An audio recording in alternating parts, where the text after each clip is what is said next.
Audiolivro Embaixadores do Reino: Como glorificar a Deus através das finanças, de Camila Moraes Russo. Capítulo 15: Investir para multiplicar. Podemos extrair várias lições da parábola dos talentos, Mateus 25, versículos 14 a 30. Gostaria de destacar a seguinte: o Senhor nos confiou recursos, seja na forma de dons, força física ou bens materiais, e Ele espera que multipliquemos esses recursos, quer comecemos com pouco ou com muito. Falando especialmente de bens materiais, como fazer para multiplicá-los? Ora, na própria parábola encontramos algumas respostas. O que havia recebido 5 talentos saiu imediatamente, aplicou-os e ganhou mais 5. Também o que tinha 2 talentos ganhou mais 2. Mateus 25, versículos 16 e 17. Nova Versão Internacional. Repare que, além do resultado alcançado, uma característica marcava esses 2 servos bem-sucedidos. Ambos saíram imediatamente a aplicar os talentos recebidos. Sair implica deixar a zona de conforto.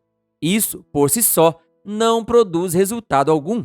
É preciso sair para trabalhar, afinal, investir bem dá trabalho. Repare que o servo negligente também saiu, mas não com o intuito de trabalhar. O máximo esforço que fez foi abrir um buraco para enterrar o dinheiro do seu senhor. Mateus 25, versículo 18. Imediatamente significa não perder tempo, não adiar. Tanto o primeiro quanto o segundo servos agiram sem demora, tirando o máximo proveito do tempo que dispunham para multiplicar. A propósito, o fator tempo conta muito na multiplicação do dinheiro investido. Aplicar, por fim, tem que ver com investir.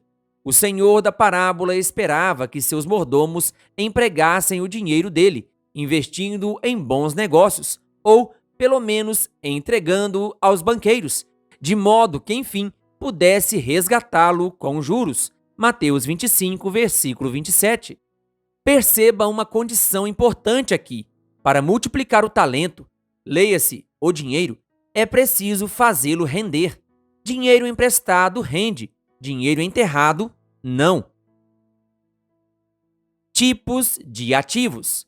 No capítulo anterior, aprendemos que quanto mais ativos juntarmos em nosso patrimônio, maior será a fatia de renda passiva na composição das nossas receitas. Para isso, porém, é preciso escolher ativos que de fato gerem renda. Veja, assim como nem toda árvore é frutífera, nem todo ativo gera renda. Por definição, ativos são bens e direitos. No conjunto de bens podem ser enquadrados os imóveis, casa, apartamento, lote, galpão ou terreno, assim como os veículos, carro, moto, caminhão e trator, por exemplo, além de plantações, gado, equipamentos de valor, metais preciosos e o próprio dinheiro guardado em casa. Já no conjunto de direitos estão, por exemplo, aplicações financeiras e participações em negócios empresariais. Compreendido isso, podemos dizer que o dinheiro é um ativo? Sim, sem sombra de dúvida. Não necessariamente do tipo que gera renda. Dependerá de onde ele está. Se for escondido debaixo do colchão ou esquecido na conta corrente, não irá gerar renda alguma. Para ser um ativo frutífero, que cresce e multiplica, tem de estar investido. Que dizer da casa própria? Também é um ativo? Sim, mas do tipo que se usa. É como a árvore que não dá frutos, mas oferece uma boa sombra. Embora seja desejável, não produz renda. De igual modo, carro de passeio, casa na praia e rancho, por exemplo, são bens de uso, não servem à função de produzir renda. Pelo contrário, mantê-los pode custar um bom dinheiro. Qual é o erro que muitas pessoas cometem? Empregam recursos na compra desses ativos e servirão apenas para usufruir e não para enriquecer. O rei Davi seguiu o caminho contrário. Uma vez que o Senhor o fazia prosperar, Davi estava pouco preocupado em empregar seu dinheiro na aplicação e decoração do seu palácio. ou na construção de uma casa de veraneio, por exemplo. Em vez disso, ele escolheu investir a fim de multiplicar a riqueza que o Senhor lhe permitiu adquirir. Tanto que, ao descrever o trabalho dos oficiais que administravam as propriedades de Davi, a Bíblia não menciona casas, carruagens nem cavalos, coisas que os ricos ostentavam naquela época. Pelo contrário, o destaque que se dá é para os vários empreendimentos do rei, dentre os quais lavouras, vinhedos, plantações e rebanhos. 1 Crônicas 27, versículos 25 a 31. Ativos que geram renda. O conselho bíblico para nós é: cuide dos seus negócios lá fora, apronte a lavoura no campo e, depois, edifique a sua casa. Provérbios 24, versículo 27. Nesse texto, podemos observar claramente que, antes de buscar possuir ativos de uso, como uma casa, por exemplo, precisamos nos dedicar àquilo que de fato nos fará ganhar dinheiro, justamente os negócios lá fora, investimentos e a lavoura no campo, trabalho. Repito, patrimônio de uso, por mais desejável que seja, é como árvore que faz sombra, mas não produz frutos. Ativos dessa espécie proporcionam conforto e status. Nenhum deles, porém, ajuda a pagar as contas. Não há problema nenhum em ter casa, que fique claro. O problema é querer ter casa antes de ter renda. Ou, igualmente ruim, querer ter casa antes de ter preparado um ambiente de manutenção e multiplicação de riqueza. Passos para multiplicar o patrimônio. Enfim, como fazer para multiplicar? O primeiro passo é poupar. Conforme já vimos, poupar significa separar uma parte que não será consumida nem gasta. Não teremos o que investir se antes não pouparmos. Assim, antes de nos preocuparmos em nos tornar bons investidores, precisamos nos preocupar em nos tornar bons poupadores, pessoas que vivem dentro do orçamento e que tratam o ato de poupar como prioridade. O segundo passo é estudar. Benjamin Graham, 1894 a 1976, conceituado investidor, professor e empreendedor norte-americano, dizia que uma operação de investimento é aquela que, após análise profunda, promete a segurança do principal, o montante investido e um retorno adequado. As operações que não atendem a essas condições são especulativas. Perceba na definição de Graham a existência de uma ordem fundamental. Antes de investir, é preciso avaliar. Quem despreza essa ordem acaba tomando decisões precipitadas e, em geral, equivocadas. Como avaliar sem saber? Como dizer que algo é bom e viável sem antes conhecer o mínimo a respeito? Concluímos que não basta somente ter disposição de analisar uma oportunidade de investimento. Precisamos antes nos capacitar para isso. Se investir basicamente consiste em fazer escolhas, não saber escolher aumenta grandemente a chance de escolher mal. Por isso, devemos nos dedicar no sentido de obter conhecimento. Somente assim conseguiremos fazer escolhas acertadas.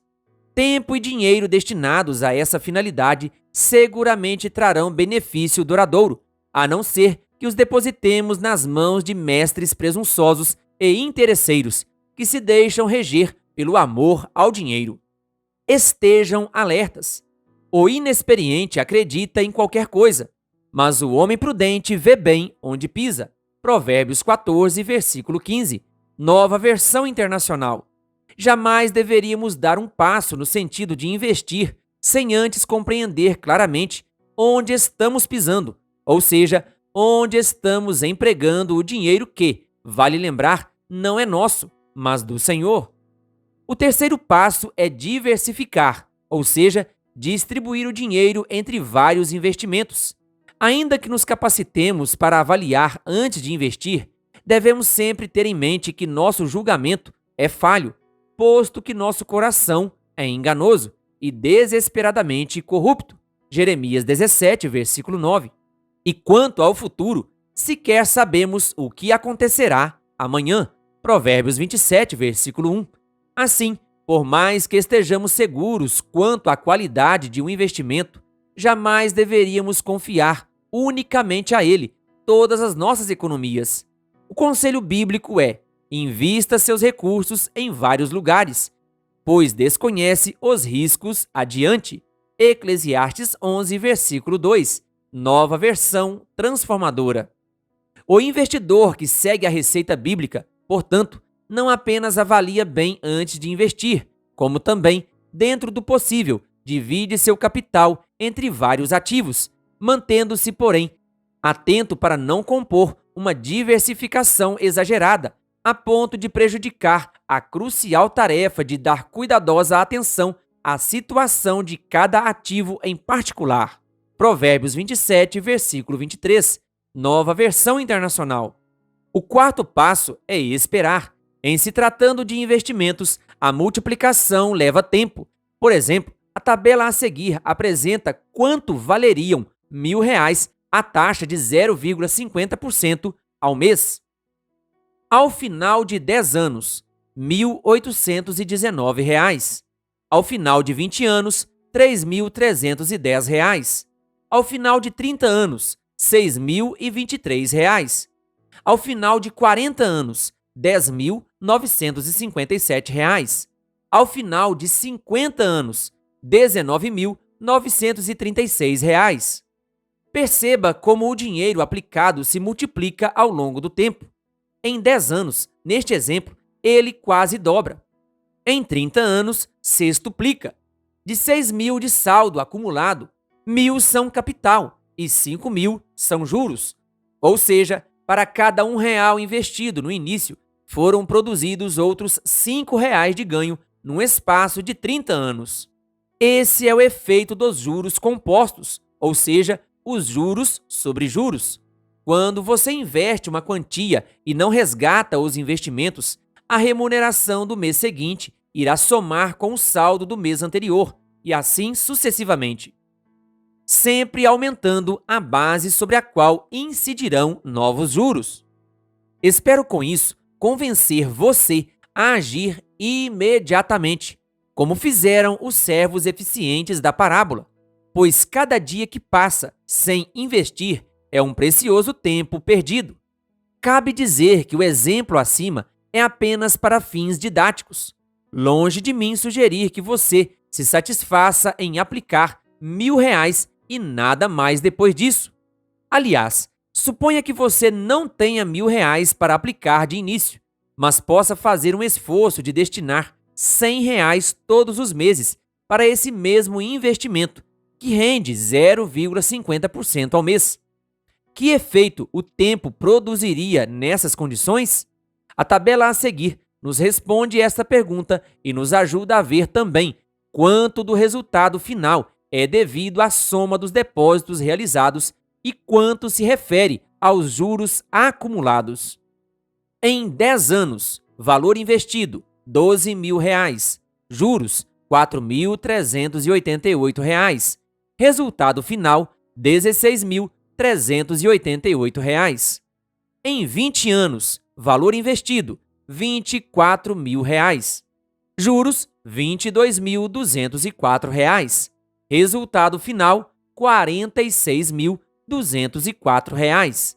Em 30 anos, valor investido R$ 36.000, juros R$ 64.452, resultado final R$ 100.452. Em 40 anos, valor investido R$ 48.000, juros R$ 151.149, resultado final R$ 199.149.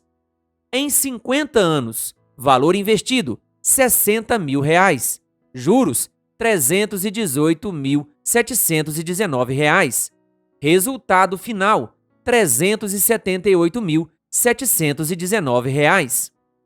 Perceba como, com o passar do tempo, os juros somam mais que os próprios depósitos acumulados.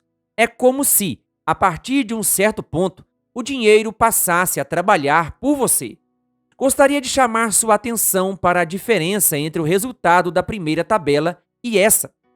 Enquanto o que aplicou apenas R$ 1.000 uma única vez obteve R$ 1.819 ao final de 10 anos, o que teve a disciplina de aplicar R$ 100 todos os meses ao longo desse mesmo tempo juntou a quantia de R$ 16.388, 9 vezes mais que o primeiro, que tinha capital, mas não tinha disciplina.